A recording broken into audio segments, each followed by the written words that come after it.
작가들이 일정한 시간에 거의 매일같이 쓴다는 사실을 우리는 이미 알고 있습니다. 우리가 작가들처럼 일정한 시간을 정해놓고 하루도 빠짐없이 글을 쓰는 것은 못해도 꾸준히 쓰는 것은 할 수가 있습니다.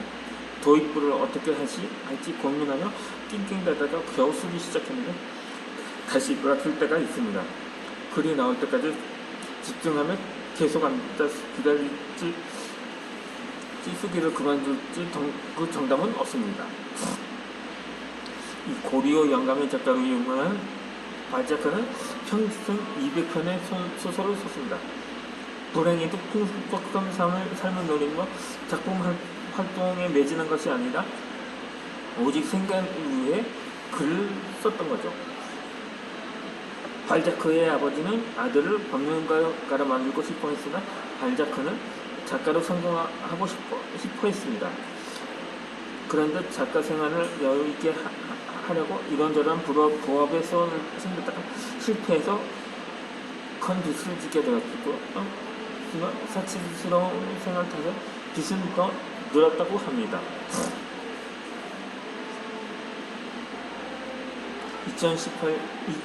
1828년에 나는 살아가면서 12만 5천 푼의 빚을 갚기 위해 내 편밖에 없었다고 고백할 정도로 발자크는 빚에 시달리며 글을 썼다고 합니다. 이 빚을 갚기 위해 그는 하루 종일 커피를 마시면서 매일 14시간 동안 집필에 매진했고 몸이 안 좋을 때도 9시간 동안 집필을 했습니다. 이 발자크는 뮤즈 따위는 아예 생각조차 하지 않았습니다. 죽어라 하고 글을 쓴 것입니다. 그가 발표한 200편의 소설이 이를 증명해 줍니다. 저녁에 카페에 나가 잠소를 즐겼을 뿐 그 나머지 시간은 커피에 이지에 글만 썼던 것입니다. 이 위대한 작가도 아니고 전업 작가도 아닌 우리가 이렇게 쓸 수는 없습니다. 맘먹고 쓰다가도 전기가 끊어지는 것처럼 어떤 글도 써지지 않을 수가 있습니다. 일상적인 글을 쓰지 못할 이유가 별로 없습니다. 아주 조금이라도 전문적인 이야기를 써야 할 때가 문제인 거죠. 시시콜콜 아무렇게나 손이 가는 대로 쓰는 일상적인 글과 달리 정보 전달을 위한 글은 아무래도 진중해야 된다는 관념 때문에 더욱 힘이 듭니다. 이 고백하다면 뾰족한 수는 없는 거죠. 나도 쓰다가 막히는 순간이 자주 찾아옵니다. 일필휘지로 쓰지 않고 글을 쓰면 참 좋겠지만 지금까지는 단 한 번도 그런 적이 없었습니다. 늘 쓰다가 막혔습니다. 딱 한 단락 만에 막히기도 합니다. 심할 때는 딱 한 문장을 쓰고 막힙니다. 정신을 집중해서 쓰라고 충고하는 작가들이 많은데 나는 좀 산만하게 쓰는 편이었죠. 이 쓰다가 막히면 머리를 감싸고 다음에 이어나갈 글을 고민하기보다 딴짓을 합니다. 이런저런 사이트를 기웃거리기도 하고 블로그에 올라온 이웃의 글을 읽기도 하고 내 블로그에 달린 댓글에 답글을 달기도 합니다. 중요한 것은 그러면서 결국 쓰던 것을 완성한다는 사실입니다. 앉은 자리에서 막힘없이 글이 나오면 참 좋겠지만 쓰다 말자 하면서 마침내 다 씁니다. 영화나 드라마에 나오는 것처럼 멈추지 않고 자판을 열심히 두들겨 글을 뚝딱하고 완성하면 바람이 없을 테죠. 그렇지만 그것은 거의 꿈에 불과할 때도 있었습니다.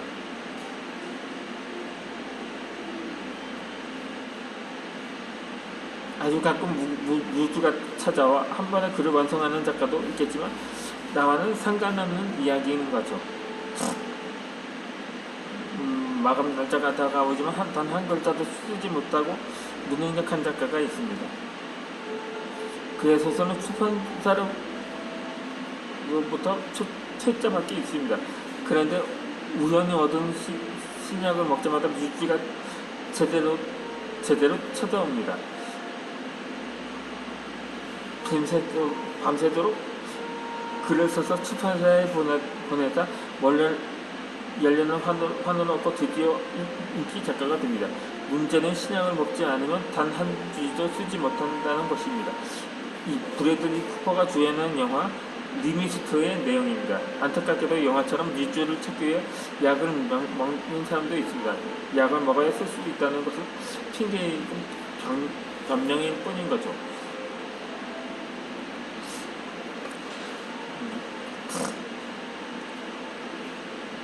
뮤직이 아니고 뮤주인. 이렇게 수많은 작가 중에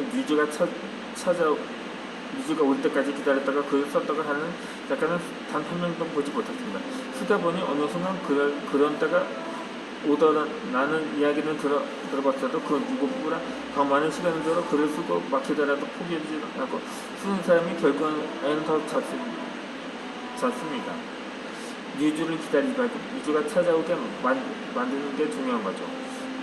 글을 쓰다 보면 어느 순간 뮤즈가 찾아올 것입니다. 찰나에 불과하겠지만 이런 시간을 글을 계속 쓰는 사람이 느낄 수가 있습니다.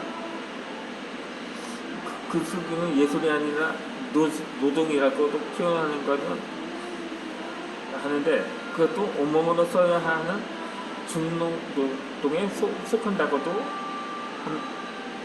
말하기도 합니다.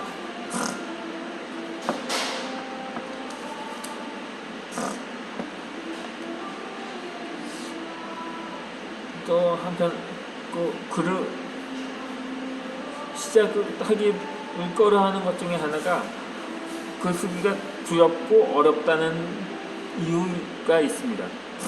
글을 쓰지 못하는 대표적인 이유가 그렇습니다. 어릴 때의 기억, 니은 지읒 등의 자음을 걸고 여기에 몸을 합쳐 단어를 만들며 즐겁게 글쓰기를 익힌 순간은 누구에게나 있을 것입니다. 그러나 단문을 넘어 한편의 글을 완성하는 단계에 이르면 글쓰기는 더 이상 에너지가 즐거움이 아니라 피우고 싶은 두려움이 됩니다. 기왕에 글을 쓰기로 마음먹었다면 먼저 글쓰기에 대한 두려움을 없애야 합니다. 편의점에 내가 사려는 물품과 비슷한 종류가 여러 개 진열되어 있습니다. 가격을 확인하는데 3개 중에 2개만 가격이 표시되어 있습니다. 이때 편의점 직원에게 이건 얼마예요? 하고 묻는데 두려움을 느낄 사람은 없을 것입니다.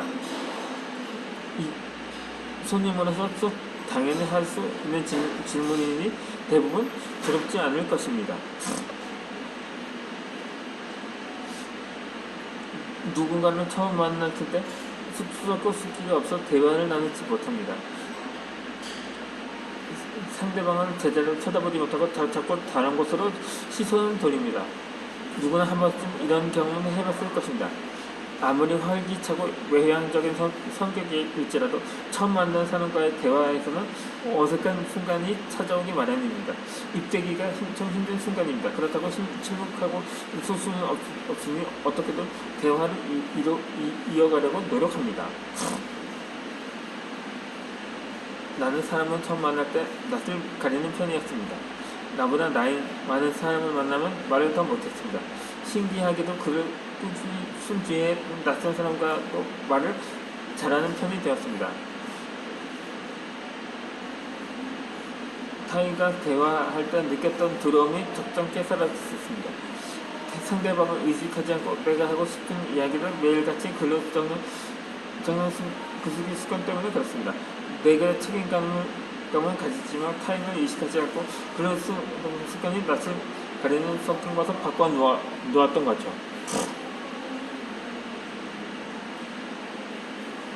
그렇게 글쓰기가 들어온 것은 불특정 다수나 특정 개인을 의식하기 때문입니다.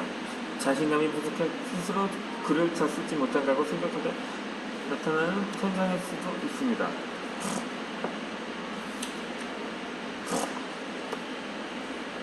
일하려고 이것도 글이라고 썼냐면 손가락질 당하고 조롱받을까봐 자기 비하를 합니다. 그럴 이유는 하나도 없는데 자기 글에 자신감이 없는 거죠. 그러나 누구든지 노력하면 얼마든지 좋은 글을 쓸 수 있습니다. 다행스럽게도 여타의 예능 분야와 달리 글쓰기에는 재능이 이 큰 비중을 차지하지 않습니다. 태어날 때부터 글 잘 쓰는 사람은 없다는 뜻입니다. 운동신경이 타거나 겨우 3살에 골프를 시작한 천재 골퍼 타이거 우즈나 4살 때부터 천재성을 보인 세계 수작의 바이올리니스트 장영수처럼 어릴 때부터 글쓰기 천재로 불리며 혜성처럼 등장한 작가가 있다는 말을 들어본 적이 없습니다. 여기서 두려움이란 글을 기가 막히게 쓰는 사람이 어느 날 갑자기 글쓰기가 두려워 단 한 줄도 쓰지 못하는 상황을 두고 하는 말이 아닙니다.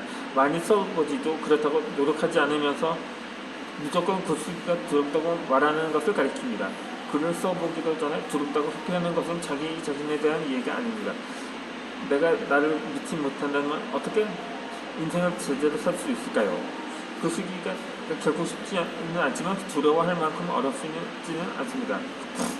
글쓰기의 두려움을 극복하는 방법에 대해 유시민은 성장문답 글쓰기가 두려운 당신이 들어야 할 대답에서 다음과 같이 말했습니다.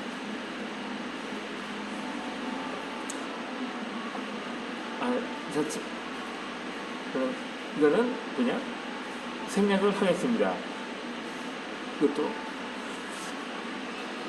이런 하나의 저작권의 이어서 다음에 저는 다음 영상에서 뵙겠습니다.